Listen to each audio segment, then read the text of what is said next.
You're listening to 98.3 FM, WRLR LP, Round Lake, Illinois.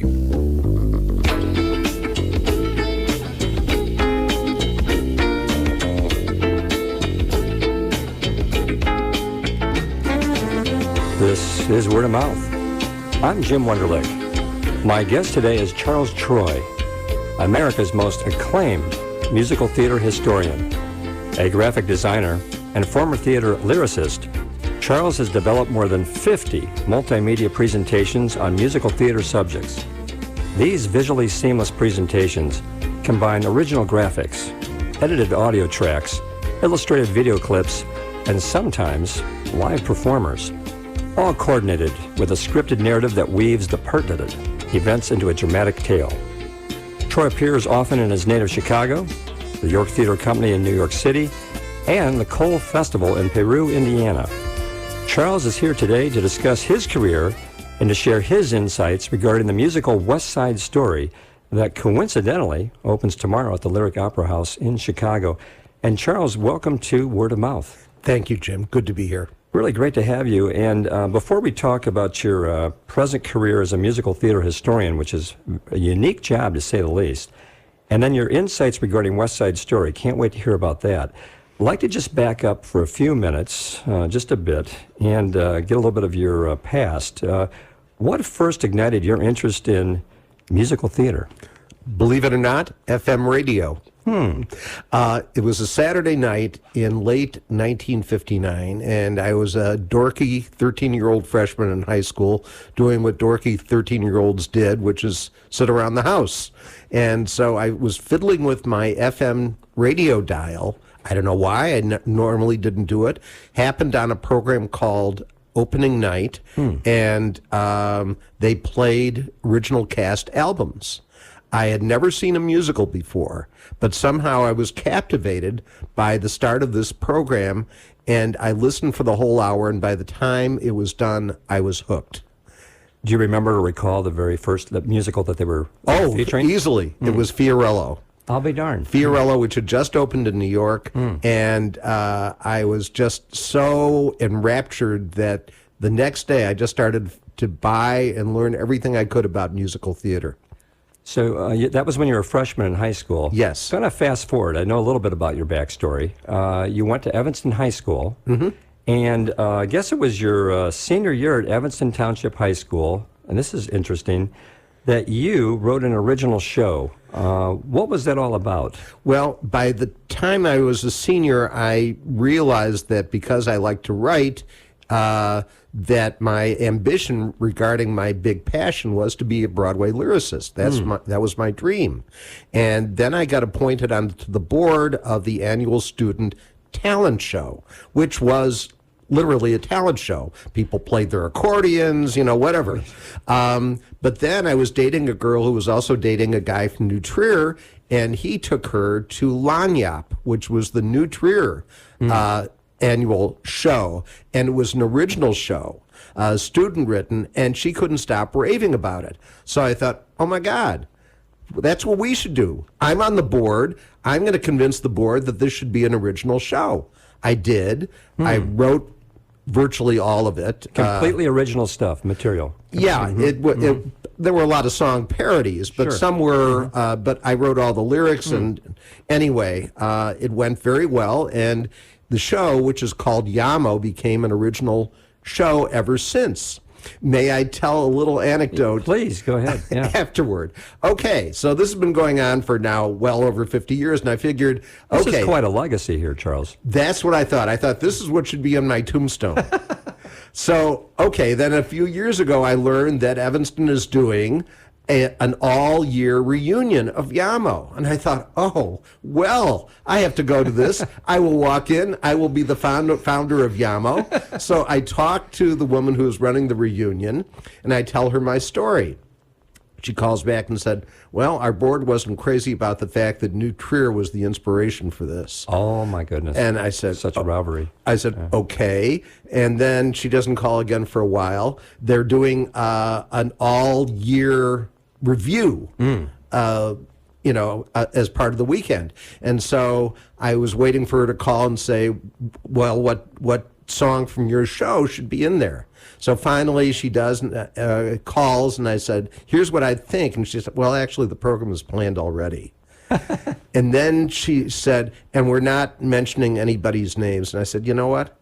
I'm not going to your reunion. I'm not going to be the pathetic guy in the corner who's tugging at people's sleeves and said, I started all this.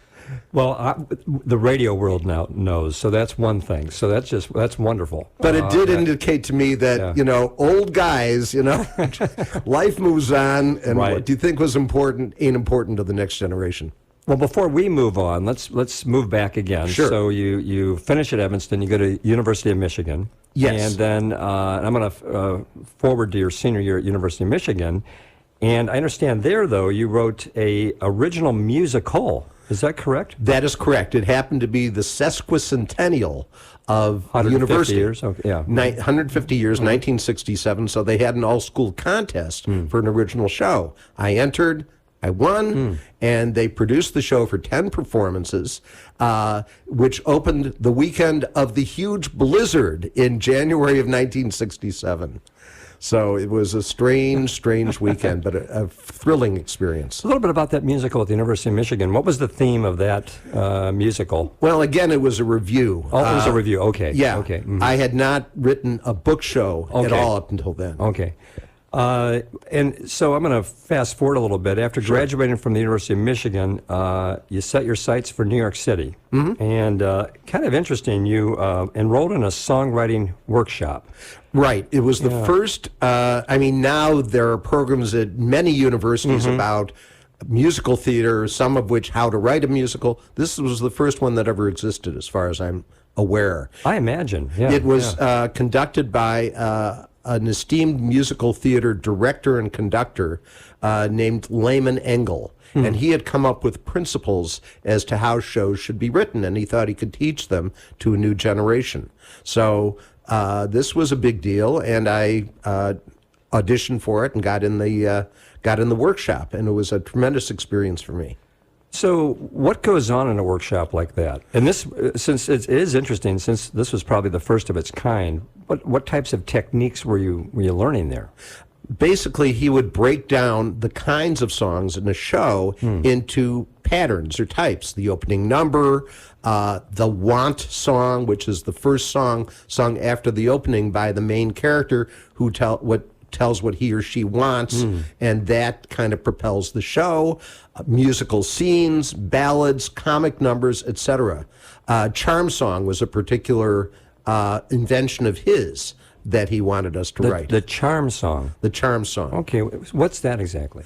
It's basically sung by a character who is charming, winning, somebody that the audience likes, and he or she is usually charming somebody else on the stage. Okay. So what would be an example of that then? Okay. How about I Whistle a Happy Tune? Okay. Her son is nervous about going to, this is The King and I. He's nervous about going to Siam, and so she charms him and herself by singing this cheerful tune about how she's going to be made to believe she's brave. That's a great song. I really like that. Yeah, they wrote lots of charm songs. Did Rodgers and Hammerstein? So I don't mean to dwell on this, but it starts with the. There's an arc here, obviously. So it starts with the want, the charm, and then there's always the big number before the intermission. I would assume too. Yeah, the first act finale. Sure. So those are the types of things you were learning, those types of techniques at that workshop. Correct. Just talking about songwriting, what are some of the ingredients of a great song, would you say? Well, let me put it in musical theater terms, because that's my familiarity. Yeah. And the thing that I find fascinating about musical theater, if you think about it, is as opposed to any other form of, say, film or straight play, there's a convention in which a character can talk about what he or she is feeling, a ballad, where you're describing your internal state. And if you did it in a movie, it would be awkward, or it'd be a voiceover or something like that. And, you can't really do it very well. But in the musical, there's a convention where you can talk to the audience about how you're feeling, and they accept the convention and they understand, and it helps them appreciate the character. Let's take an obvious example, Soliloquy from Carousel. here's Billy Bigelow. And the movie that it's based on, the play in the movie called Lilium, was actually made in 1934 with Charles Boyer in France. And he is just kind of strutting around saying, I'm going to become a father. And then he just kind of droops and sags his head and sits down as if he's overwhelmed with the idea. That's it. What do Rodgers and Hammerstein do? They explain how Billy Bigelow feels about this very complicated thing and about how unprepared he is to be a father, and suddenly his character becomes comprehensible to us. Yeah. So a great song, then, is where the character can more or less let the audience know how he's feeling. That's Well, at least in musical theater. One type. Yeah, okay. sure. Another type might be... Well, I love comic songs. I'm a lyric guy, so... like Get Me to the Church on Time type of thing? Sure, absolutely. From My Fair Lady? Oh, yeah, okay. Absolutely. I stole your thunder. What were you going to say just now? Oh, no, there are so many of them, but usually they're comic relief from something else, and they're often not about anything that's necessarily pertinent to the show. The game from the Pajama Game, got to think about the game, you know. Oh, yeah, right. Or There's Nothing Like a Dame from South Pacific. Oh, yeah. Has nothing to really do with it, but it is that comic relief that you do need. Right, Interesting. exactly. So it's pretty hard to typify, I guess, a great song. And this is probably a trick question, too. You're a lyricist, but I'm just curious. Former lyricist. Former lyricist, right. What do you think is the most important element of the song? And maybe it really can't be answered. The music or the lyricist? Well... I think of Elton John, he writes the music. Sure. Bernie Taupin writes the lyrics. They're both important, obviously, but is there one that you, with all your knowledge that you have about musical theater? Yeah, I think in the terms of the show, the lyrics have to tell the story. So that's critical. And they have to tell it with wit and originality and move the audience. So I think that's the most important in the show. There are a lot of shows that make it, frankly, with music that's not so hot, as long as the lyrics are tell a story. In fact, a lot of people, older people in particular, complain they don't write musicals like they used to, and mostly they mean the music, because if you really listen to the lyrics of a lot of recent shows, they're quite good. What are you thinking about off the top of your head in terms of recent shows where the lyrics are much better than, say, the music? Oh, boy. It depends on taste, frankly, but I think Jason Robert Brown's words are marvelous. For, say, The Bridges of Madison County. But and the music I like very much, but it's not to everybody's taste. Or maybe a better example is Wicked, because a lot of people don't like rock musicals, and Stephen Schwartz wrote it with more of a rock flavor. And actually, I'm not a big fan of rock musicals, but I did a presentation on Wicked, and when I got into it, I thought, these lyrics are much better than I expected. They're quite good. They rhyme very cleverly, lots of good internal rhymes, lots of good expression, and I was turned off because I didn't like the music. But once I listened to the lyrics and listened to the music over and over again, and I think that's a lot of the trouble with music, is you don't necessarily get it on the first hearing. You sometimes have to hear a song 3 or 4 times before you realize, I like this tune, or absolutely, music is interesting. Yeah. I think that's really true of the music from Hamilton. Yes. The second time around, because it's just so rat-a-tat-tat and so quick. Exactly. What do you think of the new hip-hop musicals? What are your feelings about that? Well, I love Hamilton. Who doesn't? Yeah, exactly. I'm not that familiar with. In fact, I don't know In the Heights, and I don't know some of his other shows, the other shows, so I can't really comment well. Getting back to your life story, and I'm doing this pretty briefly because you've had a number of experiences. So you left New York City. It didn't really work for you, the whole songwriting thing, I take it. What was the epiphany that you had when you were there?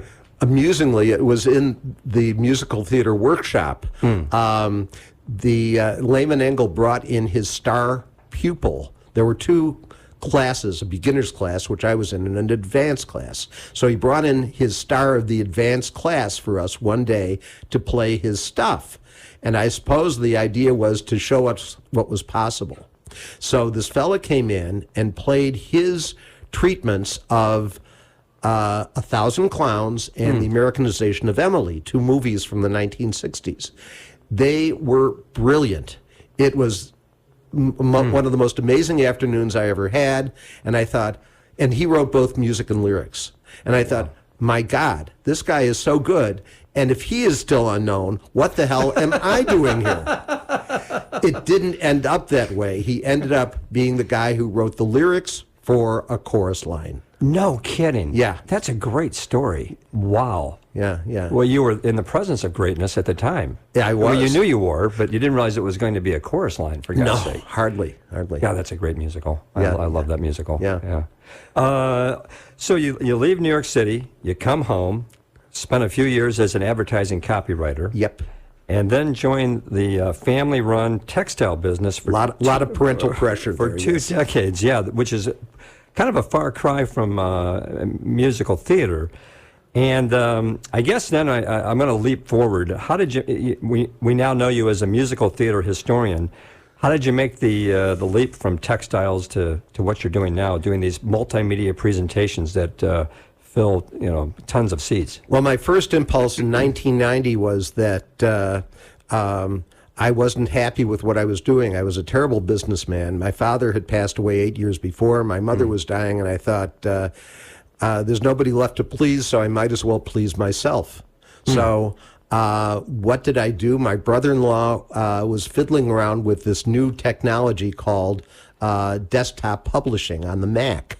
So I started fiddling with it because I'd been a copywriter, and I thought, okay, maybe I can say something graphically, and I found that I had a knack for that. So ultimately, I taught myself graphic design and the programs, No kidding. and went into business for myself as a graphic designer. That worked well for about 10 or 12 years, and then I got a client who wanted me to lay out their catalog for a senior learning center, and I saw that a number of classes were on musical theater. And I thought, as they say in a chorus line, I can do that.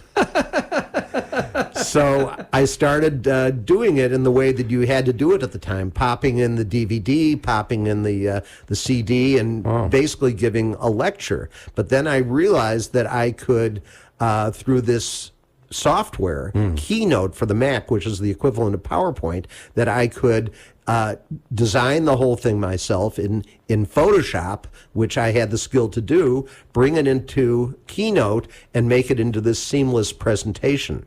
That's fascinating. Almost by chance, in a way. But you'd had the skills to be able to do this. Correct, Yeah. correct.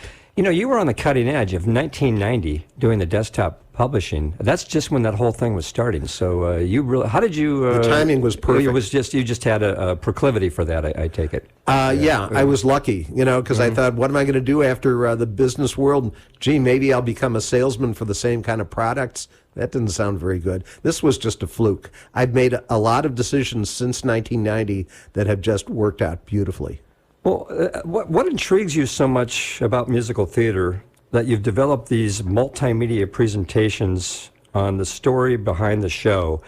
And we're talking 90-minute presentations. These are with lots of bells and whistles, as I was mentioned in the introduction of the program. Well, a lot of it came from Lehman Engel's class, where I saw what we were supposed to do was take a source material and look for This where... is the songwriting workshop you're Correct. talking about back in New York City. Yeah, see where the song might be in this scene. Say if it was a play or a film script or something like that, figure out who should sing and where and what do they sing about.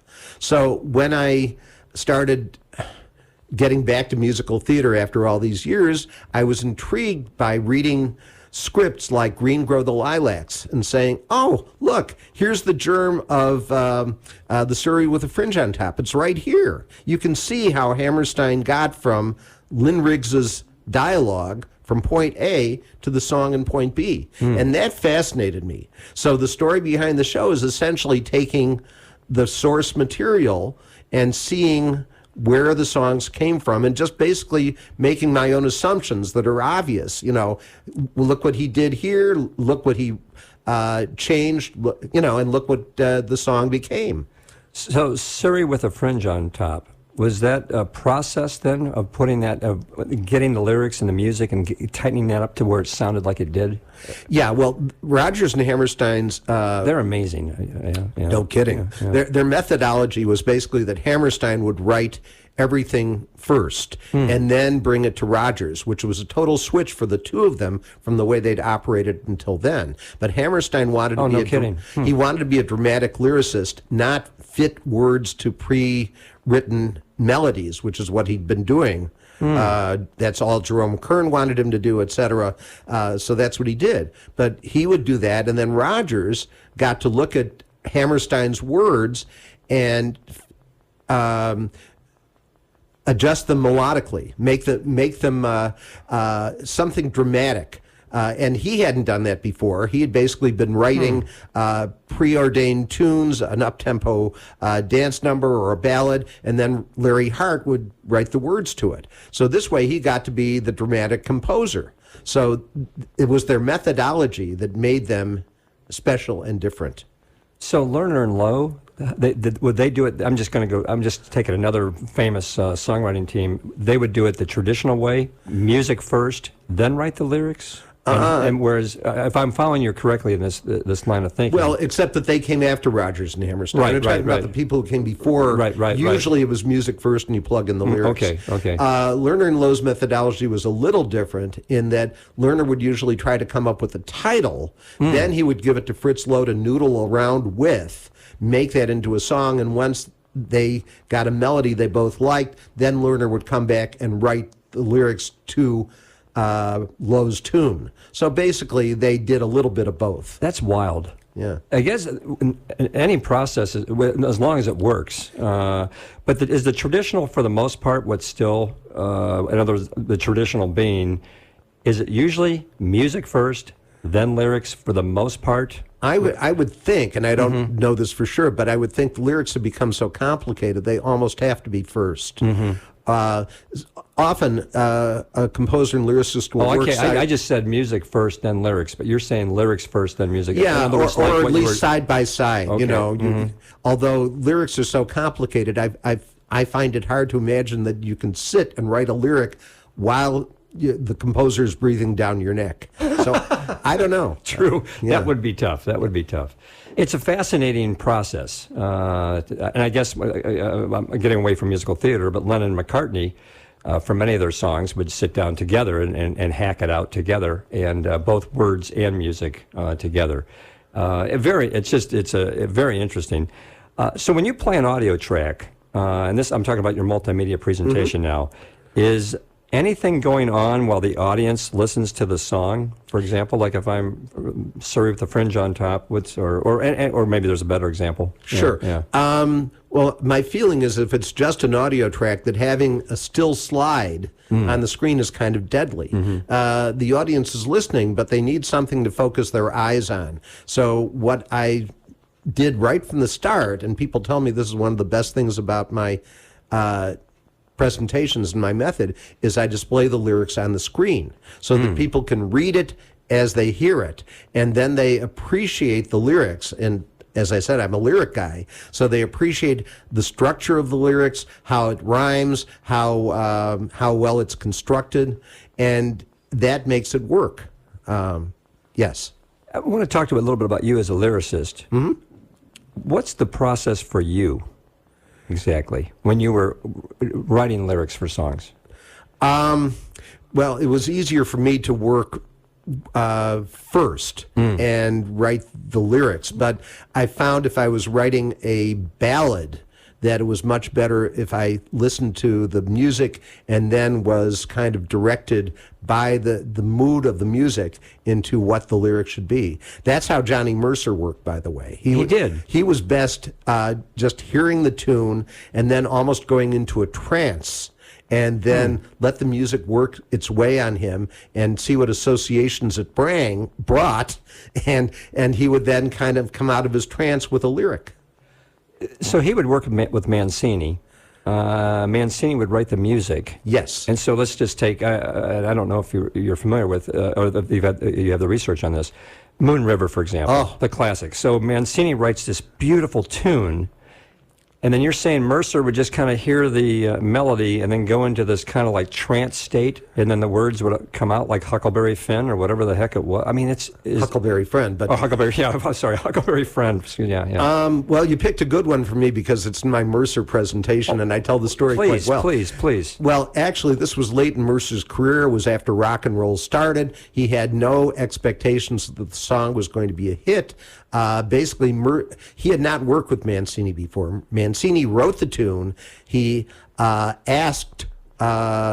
somebody asked him, okay, who do you want to do the lyrics? And he said, I went for the best. So he went to Mercer. He played him the melody. Mercer said, well, it's a nice tune, but it's a waltz. It's never going to be a commercial success because this is the era of rock and roll. Nobody's going to listen to it, but it'll be in the movie. Nonetheless, because it was an important assignment, and he wasn't getting a lot of important assignments by 1960. He wrote 3 different lyrics for the music and then played them for Mancini. I don't know the second one, but I know the first one, and I have that in my presentation, and it's kind of amusing to see what his first lyric was for this. Can you share that with us, or the first lyric? Well, it started out, I'm Holly. I'm Holly. I can't sing, so I don't want to do that. I don't remember the rest of it, but like something on a tree back home. I don't know. It was not very good. But no kidding. Yeah. But in any case, Mancini thought, well, okay, it's about the character. They'll like that in the movie. Then he sings the second, and then a third, and then Mancini said, when he got to that line, my Huckleberry Friend, that was it. That was it. Huckleberry Friend. There's just something about that. The nostalgia that the Mississippi River, the whole. I don't know. It's just what a phrase. Mercer had picked huckleberries as a boy back home in Savannah. Oh, had nothing to do with the Mark Twain book. Then it was really no. Okay. Yeah. Jeez. Yeah. Who would have thought? This kind of ruins Moon River for me a little bit, though. Oh no, it makes it special for me. No, actually, really, really interesting. Really, just fantastic. My guest today is Charles Troy, America's most acclaimed musical theater historian. After the break, Charles will share his insights regarding the creation and making of West Side Story. I'm Jim Wunderlich. You're listening to Word of Mouth, and we'll be back right after this.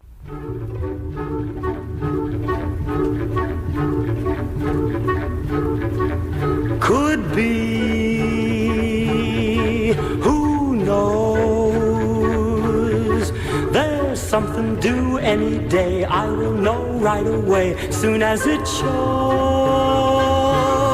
It'd make them cannonballing down through the sky, gleaming its eye, bright as a rose. Who knows? This is Word of Mouth. I'm Jim Wunderlich. My guest today is Charles Troy, America's most acclaimed musical theater historian. In the background, you just heard the music from West Side Story, original Broadway cast. That was Larry Kert singing Something's Coming. That's a beautiful song, isn't it? Sure is. What do you know about Something's Coming? Well, it was the end of a process of Leonard Bernstein and Stephen Sondheim feeling each other out, meaning that Bernstein was originally set to write all the lyrics himself.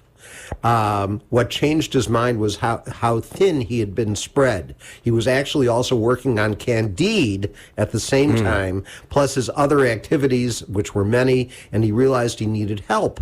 Well, who was going to do it? Arthur Laurents bumped into Stephen Sondheim, who'd not done a show before, at a party. Sondheim had played his unproduced first show for Laurents for an audition, and Laurents immediately literally smote his forehead and said, I hadn't thought of you at all, and I liked your lyrics so much.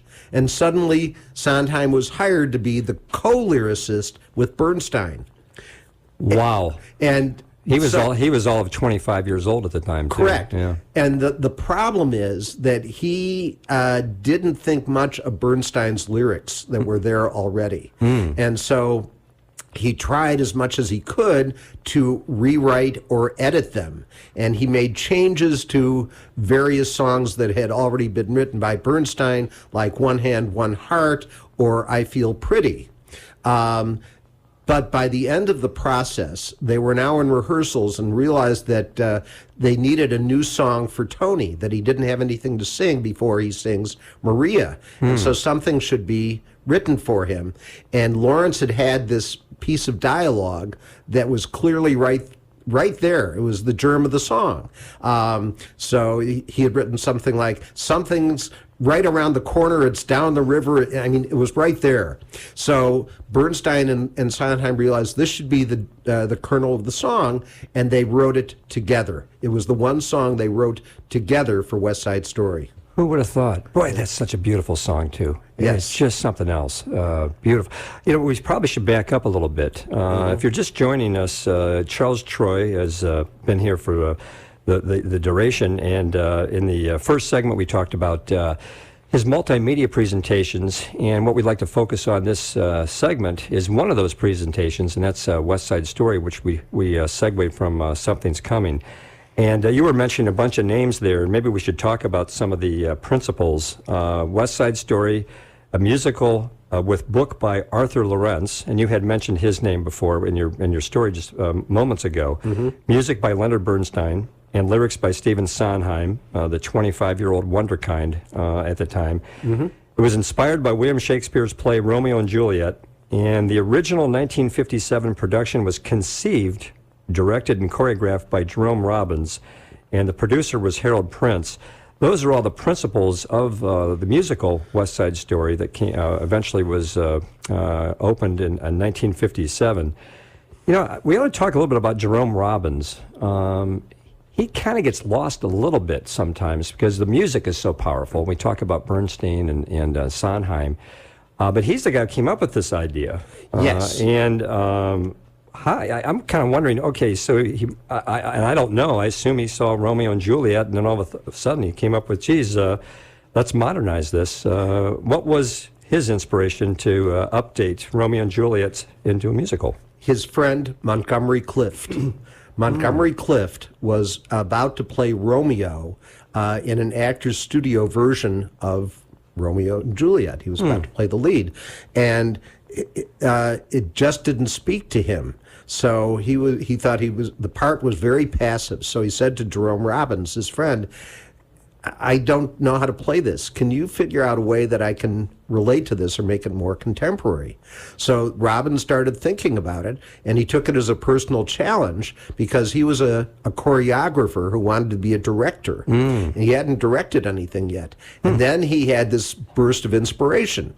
Juvenile delinquency. The gangs. The gangs were just like the Montagues and the Capulets, and so suddenly he had this great idea for modernizing West Side Story, much more than a way for Montgomery Clift to play it, but a new way to do a musical.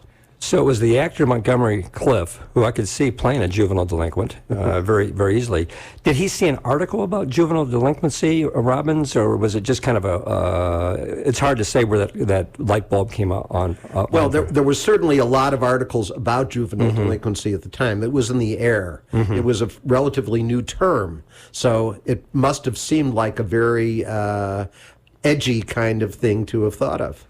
So now he's got this idea, I'm going to do this musical of Romeo and Juliet with gangs. Yeah. And so how did Jerome Robbins, how did he present this to Leonard Bernstein and Arthur Lawrence? Arthur Lawrence. How do you Arthur. Arthur Lawrence. Okay. How did that all come about, that creative collaboration? Well, he knew both men, and Robbins and Bernstein had already worked together on the musical On the Town in 1944. So his first impulse was to call Leonard Bernstein, since he had a new idea for a musical. Lawrence was also a friend in their circles, so they called him. His first play had been about anti-Semitism, so he was already familiar with the idea of working on a theme about bigotry. So that seemed a good fit, too. The problem is that they immediately thought of the two gangs as being Catholics and Jews. No kidding. Because they were Jewish, and it seemed right to them. But then Lorenz started writing a first draft, and he showed it to Bernstein, and they immediately thought, this doesn't feel right. This feels very dated, very stale. There had been a 1920s play and movie called A.B.'s Irish Rose, and that's what this reminded them of. And they thought, this just doesn't work. So they basically put the idea aside, all three of them, and went their separate ways. What year is this? What are we talking about? 1949. Oh, my goodness. Because the play didn't even come out till 57. Right, because it wasn't until 1955 that Bernstein and Lorenz happened to be staying together in Hollywood not together, but both at the same time at the Beverly Hills Hotel. And they were lounging by the pool and started talking about what a shame it was that their idea for a Romeo and Juliet musical hadn't worked. And suddenly Bernstein had this inspiration, the second epiphany, and he said, how about doing it about the Chicanos? And suddenly it all fell into place. Unbelievable. Yeah. Really, really amazing. And so basically they were all gung-ho about this, the three of them together. Yes. Robbins, Bernstein, and Lorenz. Yes. It was definitely one heck of a collaboration with all three. Right. Okay. Amazing. Catholics and Jews was the original, but that they had the insight. So in 55, they come up with the Chicano, or Puerto Ricans, I guess. Well, I just used the exact term that he mentioned. Oh, I see. That's what he told Lawrence. And then it became the Puerto Ricans. Well, the actually, PRs. right. They were out in Los Angeles. So when they thought of the idea, it was like the Mexicans, because that's what was in the news in California. But since they wanted to situate their show in New York, they shifted it from the Mexicans to the Puerto Ricans. Okay, and which made a heck of a lot of sense. Right. So very interesting. Was it difficult to find a producer for this musical? Oh, God, was it? Well, actually, maybe I'm kind of fast forwarding, because they get the idea in California in 55. So there's 2 years of putting this together, I take it. Lots of challenges, lots of obstacles, I would imagine. Well, among them, finding the producer. Which they were doing all the time. And as they were writing it, they were trying to get a producer, and nobody wanted to produce West Side Story. What was the problem there? It's a downer. Yeah, good point. And musical theater had not had a history of too many downers. I mean, there'd been Carousel, but other than that, not a heck of a lot. It was still mostly the age of musical comedy. You're right. Now we have more downers today. Yeah. Where we have musicals that end with duels and the main character gets shot. Right. There you go. Exactly. So lots have changed, or next to normal. I'm thinking of a place like that. So anyway, I'm getting off this. So they're going through a heck of a time trying to find a producer.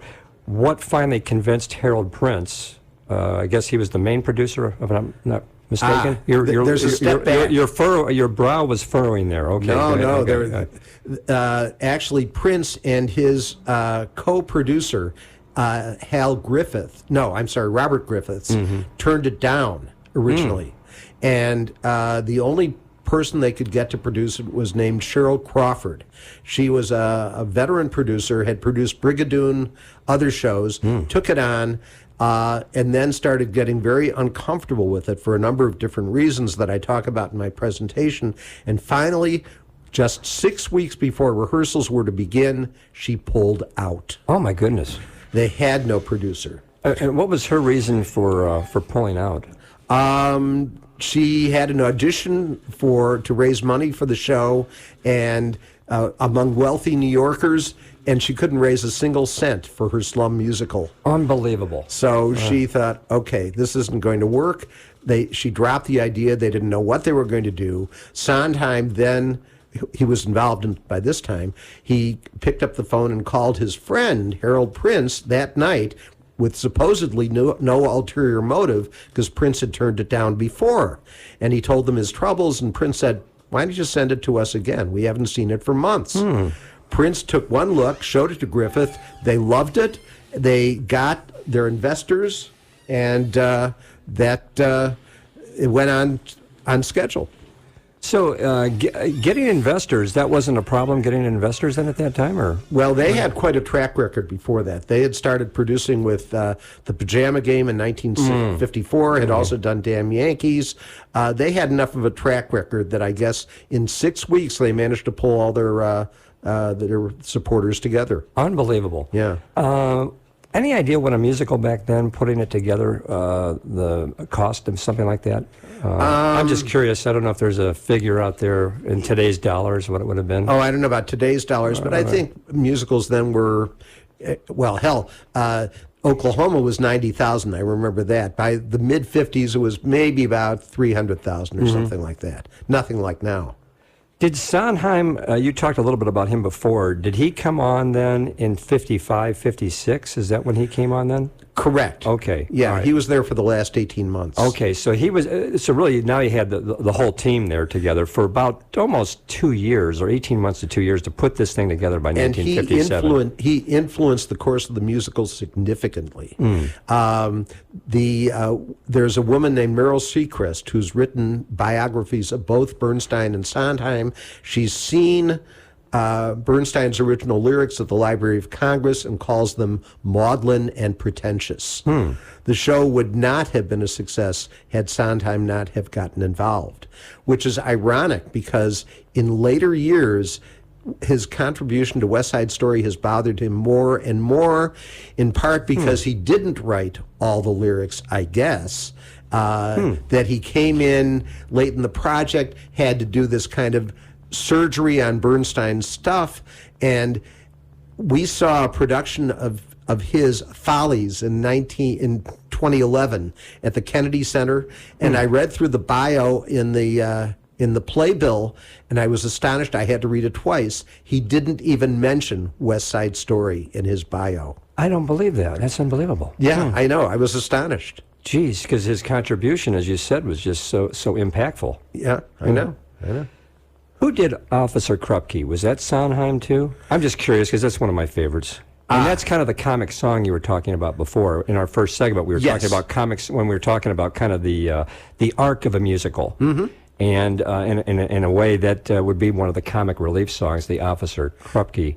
Actually, I'm just curious. Bernstein had written that melody for Candide, which he was working on simultaneously. He had to leave West Side Story. They had to suspend work for 6 months so he could finish up Candide. Jeez. But when he came back, he brought Sondheim this tune that he had written and not used for Candide. It was replaced by a melody you may know called What's the Use? Another good comic song. But so anyway, for whatever reason, this wasn't deemed appropriate. So he had this melody, and Sondheim suddenly had this whole melody to work with, not tinkering with Bernstein's lyrics, and he just went to town on this song. He just did this brilliant comic lyric to Bernstein's music. Another song, because it's so fun to hear these stories, the backstory of these. Tonight. I won't sing it, but that is just an amazing song. Was that also Sondheim or both of them? That was both of them. Okay. Although I think it was probably more Bernstein, and probably Sondheim was doing surgery on that one, on the lyrics. But